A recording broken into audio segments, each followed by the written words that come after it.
Andersen. What a crazy car that I forget I own sometimes. Our 2003 M113K swapped CLK55 that I think might have something going on with the front suspension. I was driving it the other day and noticed that I could hear some kind of clunking from the front suspension, and we did have an issue with the sway bar link coming undone on the passenger side previously. Threads didn't feel very tight, and I think something might be going on with them. So I'm going to take a quick look underneath and let's see if we can find out what exactly the noise was I was hearing. And also, for those that watched the last few episodes, you guys saw me taking off the calipers from the C43. Good news, I have been driving it and it feels fantastic. So I will probably plug that into the end of this video or in a separate video. But yeah, update on that coming up. Alright guys, well, suspicions confirmed. I don't know if you guys can see that right there, but we have a sway bar link that is undone. So let's see what we can do to fix that. Alright guys, here we are on the passenger front side, our beautiful big 6-piston calipers, and our nice, well, kind of nice, I'm not a huge fan of them to be honest, but Bilstein PSS 9 kit, I believe. What we got going on basically is this bottom sway bar link just keeps wanting to come undone basically. Last time I got his thread back in, the threads did not feel very tight and I was not confident that it was going to stay put. So, my kind of thoughts are now, something's got to be off in either the distance that it's set at, or I did raise the suspension a tiny bit, which could have some effect on it, but I don't know. I don't know what the exact equation is that you would use to figure out how much sway bar link you need to have, you know, like what measurement you need to have that at, depending on what other variables in the whole suspension system in the front. But this had been set kind of where it was for a long time.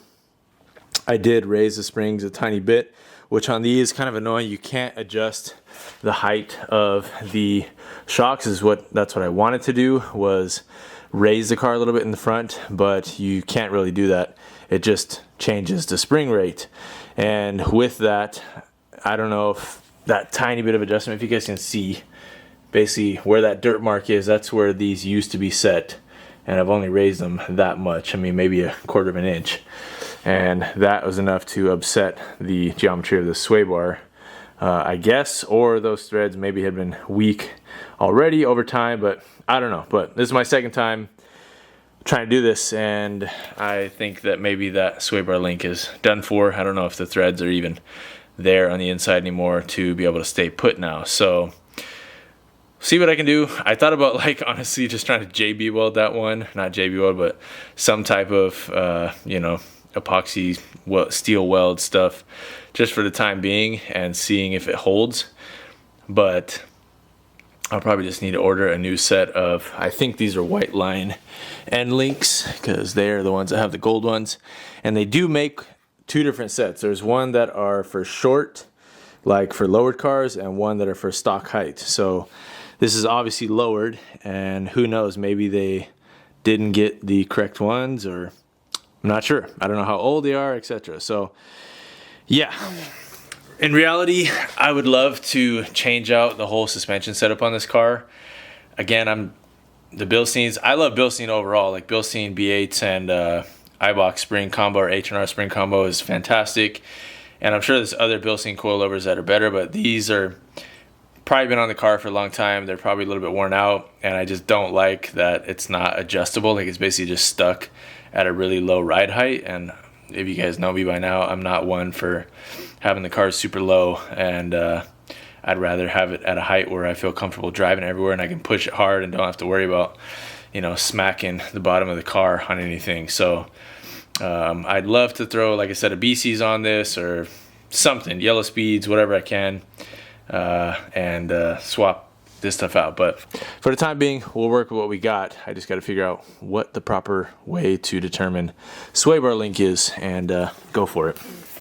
Alright guys, well, there's still threads on this thing, but on the actual linkage, it's done for. So ain't no way an epoxy fix is going to do the job with how much force the sway bar sees. So kind of stuck where I'm at with this thing. I'll need to order just a new sway bar end link. There's no real way around it. I'm gonna measure these real quick just so I can cross compare, see if there's another brand out there that maybe I can get a little quicker, maybe a little cheaper, that's still quality. But Whiteline is really good stuff. I've used their sway bars, I've used their end links. They're all really high quality stuff. Bushings I've used from them, so no problem going Whiteline. It's more so about just time and cost. So let's see what I can find by doing a little internet researching.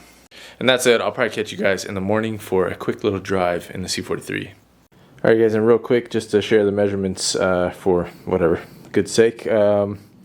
Looks like we got M10. I don't know. These threads look a little weird. They could be like machine threads or something else, but don't know if they're regular M10. I don't have anything to measure right off the bat here, but that's what they look like size-wise as far as diameter goes.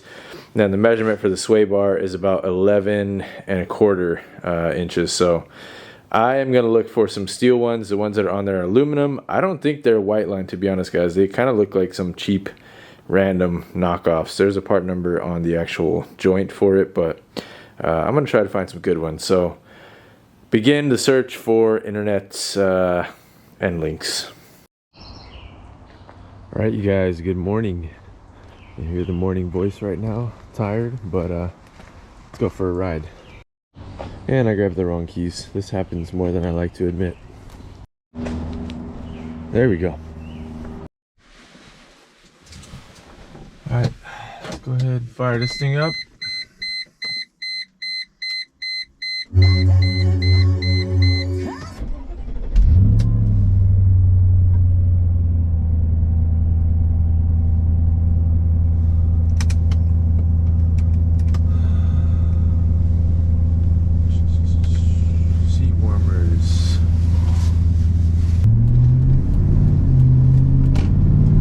Alright guys, so brakes, how do they feel? Any differences I notice? Honestly, they just feel really smooth. Nothing crazy. It stops well, obviously, everything being fresh. And I haven't used a you know, kind of gentle pad, I guess, or regular I haven't used a casual brake pad or normal, like, you know, street brake pad for a while. And these Peggy pads are that. They're just a factory replacement, and they're very soft, so it makes braking very smooth. I usually always throw on track pads on everything, or at least like a street track mix. So these are a nice little change just for, you know, normal driving. Just very smooth. Engagement is very smooth. The brakes feel just how they're supposed to. So the biggest kind of happy point for me is just the weight savings off of each corner. I think that's really cool to shed the weight off of mostly the calipers. The calipers were crazy heavy. I did go back and stand on the scale while holding the caliper just to compare, and it was just under 10 pounds. So my hand scale was kind of accurate in the last video, if you guys saw that, because the scale I was using wouldn't read below whatever weight it was, maybe 15 pounds or so. It wasn't picking up. So yeah, they ended up being just under 10 pounds. So that is a legit, you know, 9 pounds of savings over the original calipers. And I'm pretty sure the AMG models of these 4 pistons are actually all aluminum. I believe they might be half steel, half aluminum like these, but I feel like they're a little bit lighter than these even. So it's a good little upgrade to have. I have the same exact setup kind of on the C36, but the C36 uses a little bit different depth. So these stuck out further, I believe, or farther in, I can't remember, but those basically have kind of an offset brake pad situation the way they are. These lined up literally perfectly after using that 5mm spacer. So it's a great little upgrade. Definitely recommend for you guys. And I have a lot of confidence in this car now after going through the few jobs that we have. You know, we've done kind of the whole serpentine setup, refetched the cooling system, done the brake system, new lines in the front. I did verify the rears do have stainless steel lines as well, so it's all stainless around all 4 corners. And we did throw on the Motorsport Hardware lug stud kit on all 4 corners, as well. Got to replace those center caps. Wheels look a lot better now, having the regular star center caps. And yeah, next up is the intake manifold and injectors, and just replacing all the seals I can along the way. And after that, this thing is just a driver. It's ready to go. I'm actually seriously contemplating, because we're supposed to take a road trip down to California this summer. I'm seriously contemplating taking this car if we don't take the MO55, just because it's M113, parts are dime a dozen should we need anything as we're on the journey. And they're just, you know, it's a reliable, simple car that I know pretty well. I do go back and forth with throwing the 6-speed in it still. I'm not really sure what I'll end up doing as far as that goes, but it is definitely tempting. But it's also really nice having it as just like what it is right now, just a daily driver cruiser that can still, you know, have a little pep in its step when you want.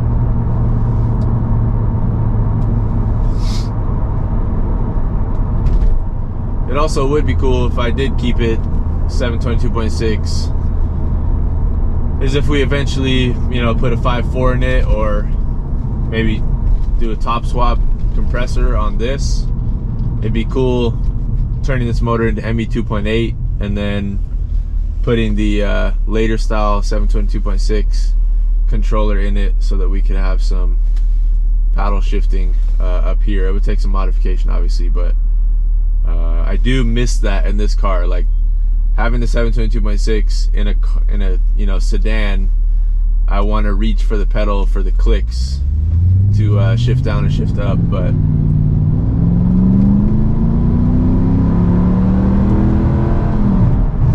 still not bad the way it is. That was about half throttle. Still not all the way warm, so we're not pushing it, but suspension feels great on this car. The one thing that I want to change is I noticed the front springs, which I suspected, have not even the number 1 pad or 0 pad. They have no rubber isolator on them, so I want to get one in, A, for longevity's sake of just having that rubber bushing in between the spring and that perch, and B, because the car is too low for my liking. I don't even think it, some people love the way they look like this. I really don't like the way it looks sitting as low as it does. I think the C36 looks miles better at, you know, a little bit below stock ride height. And it's also nice because then you can run a nice, you know, wheel spacer and pop them out a little bit and get a little more aggressive stance. With this right now, you can't even put a spacer on it, because if you did, I'd just be rubbing the fenders all day long. So yeah, my plan is eventually I need to get I might even have the spring compressor tool for the front. I know there's one that people always recommend for this front style spring, but I want to just throw in a pad, because yeah, I just don't like it. Drives great, like it feels smooth, but it's definitely low, and you can tell like when you're reversing at full lock. They're on the 202s, when they're super low, the wheels kind of like the last 5%, they just want to like automatically fall over, because I think the geometry of suspension is just off a little bit, so it just kind of forces that last little bit instead of it being, you know, a smooth rotation all the way through. So yeah, changes I want to make, not very many, but that is one of them that definitely want to.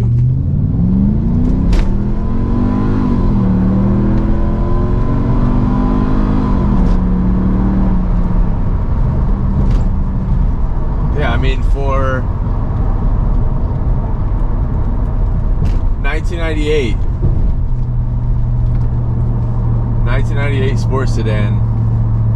Like, it can move pretty good.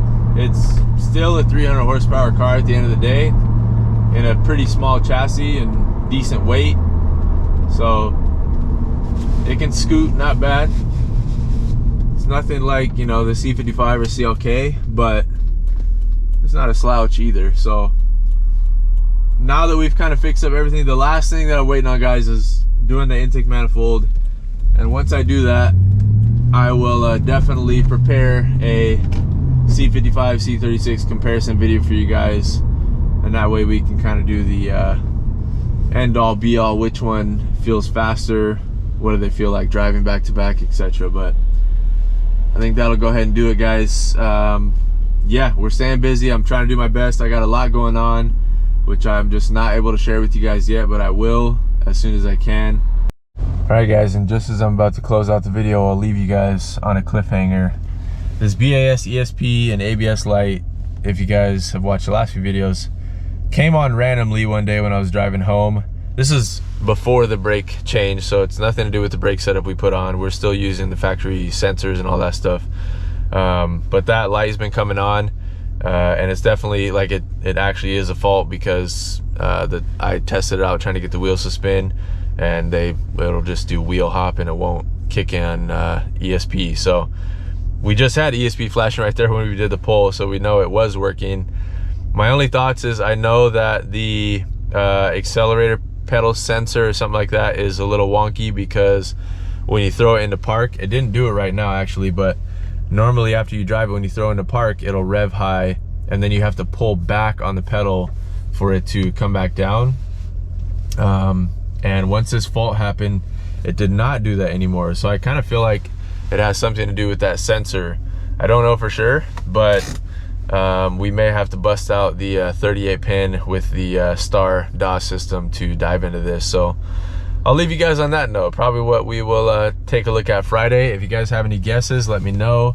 I thought it may have been a voltage system, so I had the battery sitting on the charger for a few days, but didn't change anything. The codes did go away on their own after I drove it a few times, so I thought, oh, all right, maybe it just needed to relearn something after whatever. But yeah, they came back, so I need to figure out exactly what's making them come back now. So if you guys got any ideas, let me know. Otherwise, I will catch you guys on the next video. Thanks so much for watching, and yeah, they came back, so enjoy the rest of your day. Got any ideas, let me know.